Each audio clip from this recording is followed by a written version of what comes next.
So gold's success is good for Bitcoin. Look at this chart.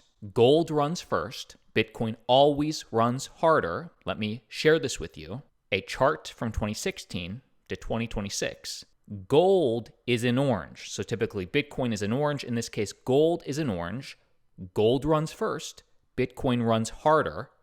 Gold runs first. Bitcoin runs harder. Gold runs first. This is where we are today from 2024 to 2026. Gold has run pretty hard. And now if history rhymes, funds will move towards Bitcoin. Bitcoin always runs harder. And we know that gold just reached an all-time high of $4,000 an ounce for the first time ever. Also silver. Silver reaches a new all-time high of $50 for the first time ever. Bitcoin's done well, but Bitcoin hasn't really ran yet, as gold is now up 53% year to date versus Bitcoin just up 30%. And while I do want to share with you the latest XRP news, the latest Solana trade, watch today's whole video. The reason why both gold and Bitcoin are doing well is what's known as the debasement trade. If this year keeps going the way it is, gold is beating it right now, but I'm kind of laughing as I say that because if gold is number one and Bitcoin's number two, then you're kind of pointing to the same thing. It's this debasement trade that JP Morgan has talked about. Your money is getting devalued. It's flowing into harder assets. And gold has gained $4.7 trillion in market cap in just 45 days, nearly 2x Bitcoin's entire market cap. Meaning in just 2 days, the gold price went up 2 of Bitcoin's entire market cap. That's crazy. Markets are now starting to view gold and Bitcoin as correlated assets in the same macro trade. Once gold tops out, we will see liquidity flow into Bitcoin. And again, that's not saying anything too revolutionary. It's nothing new. Gold runs first, then Bitcoin. This is in 2016. In 2019, gold runs first, followed by Bitcoin. This was into 2021.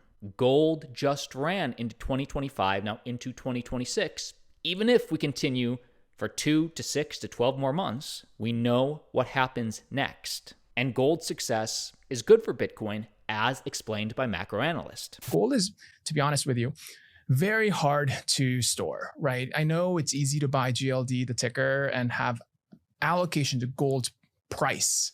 But one of the things people have called on for years, even the most diehard gold bugs, is that GLD is not gold because it's an IOU that once you feel like you need it at the exact moment of its tail risk, it may not be actually available and it could just evaporate.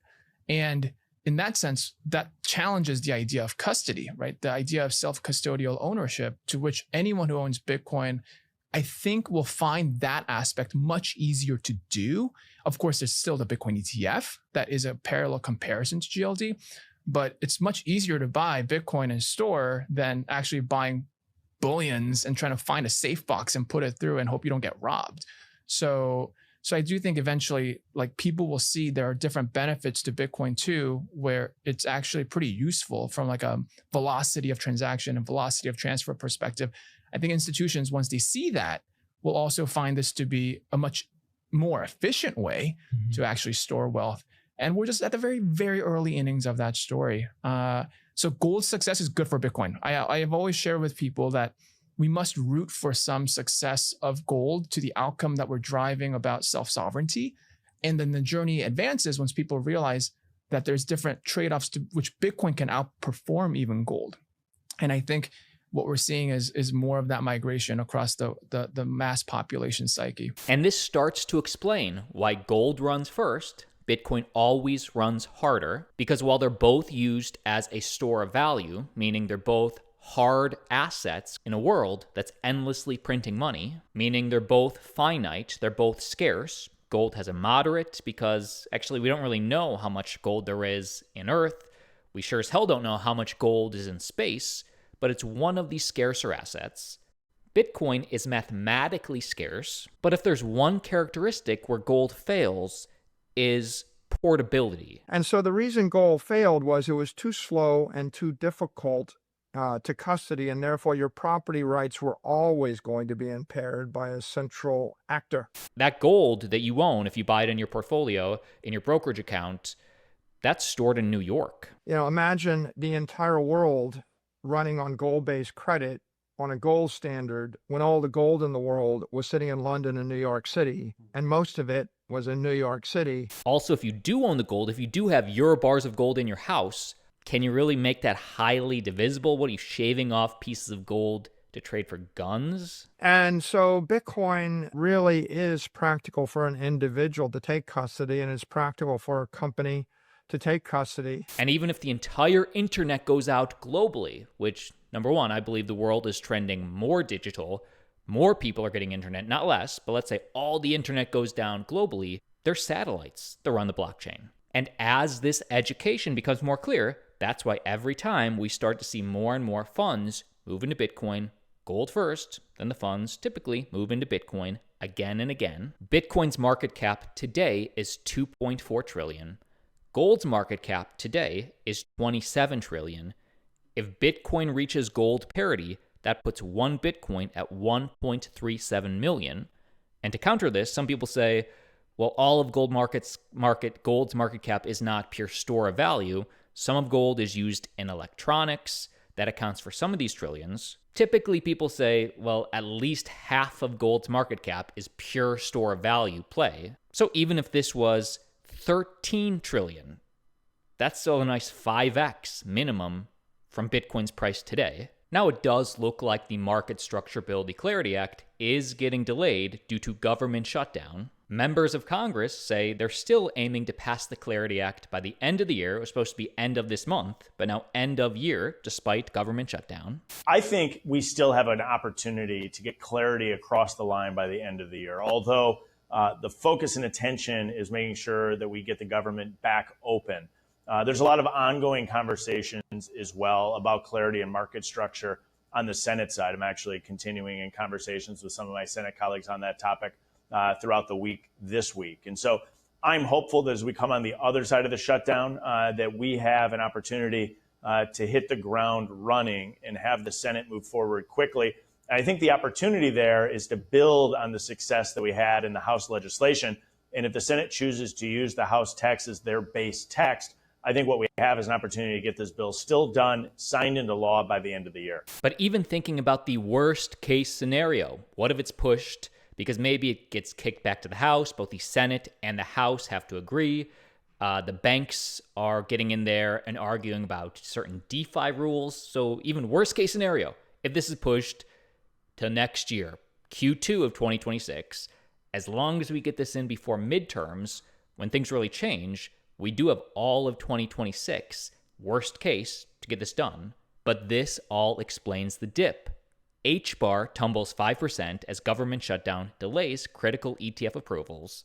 The good news is we do at least have the Genius Act, which regulated stablecoins, which is really good for Ethereum. It's really good for Solana and other L1 blockchains. Co-founder of Solana, Anatoly, explains that trillions of dollars are coming to stablecoins. This regulation has already been passed. I think we're kind of entering that stage where we're seeing, mainstream consumer adoption, and it's probably going to be driven by stablecoins. If we do actually get to trillions of dollars of digital dollars minted across public blockchains, that's going to drive a ton of consumer adoption. And if you're trading Solana on exchange partner WeX or exchange partner BitUnex, link down below to follow along. Traders still believe that a fat green candle is coming for Sol. Why would Solana go up?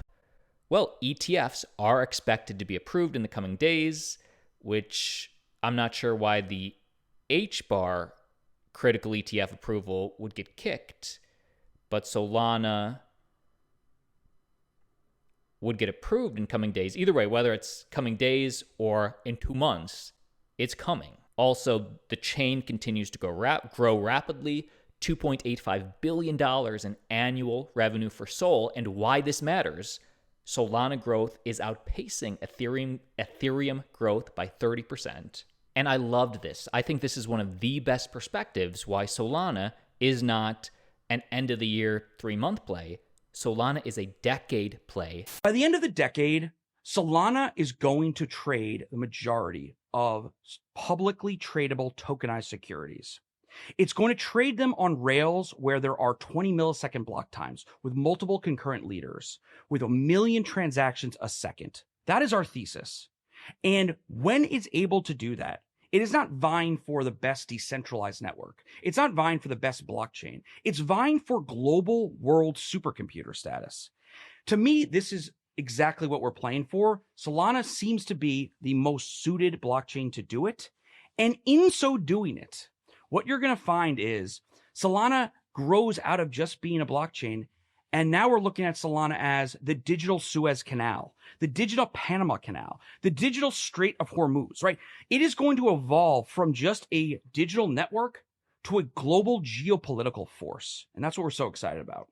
The digital Panama Canal is awesome. Looking at the latest news for lower cap altcoins like World Mobile Token, World Mobile Chain is now number 3 by daily active users on Token Terminal, each one using a World Mobile connectivity plan. For perspective, I actually shared with you a video about 2 weeks ago. I found the smallest crypto coin with the biggest potential. Obviously, long-term subscribers know that World Mobile is a long-term channel partner. I will link this video down below just for the perspective. Because when I made that video, World Mobile Chain, I think, was number 4 or 5. Now they're number 3. So it's a much newer, much smaller crypto, but they have more users than Solana. Link down below to check out that full interview. Highly recommend. And if you hold XRP, you're going to want to hear this. Ripple expands to Bahrain in boost for RLUSD, their stablecoin.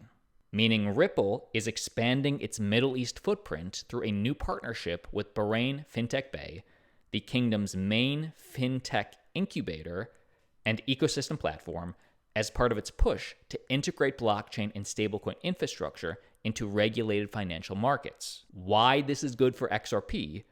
The move builds on Ripple's Dubai Financial Services Authority DFSA license obtained earlier this year and underscores growing demand from Gulf institutions to adopt digital asset technologies under clear regulatory frameworks. Ripple actually has, I believe, over 60 regulatory licenses around the world, and we're seeing what they're doing. Now, once Ripple's regulated, it's very easy for banks, institutions to start to integrate, especially because they're moving money anyway, financial institutions. There is a code for a bonus down below. If you're trading crypto, there's over $100,000 worth of newbie benefits for you, only with referral code ALTCOINDAILY, link down below. Like all, we see you tomorrow.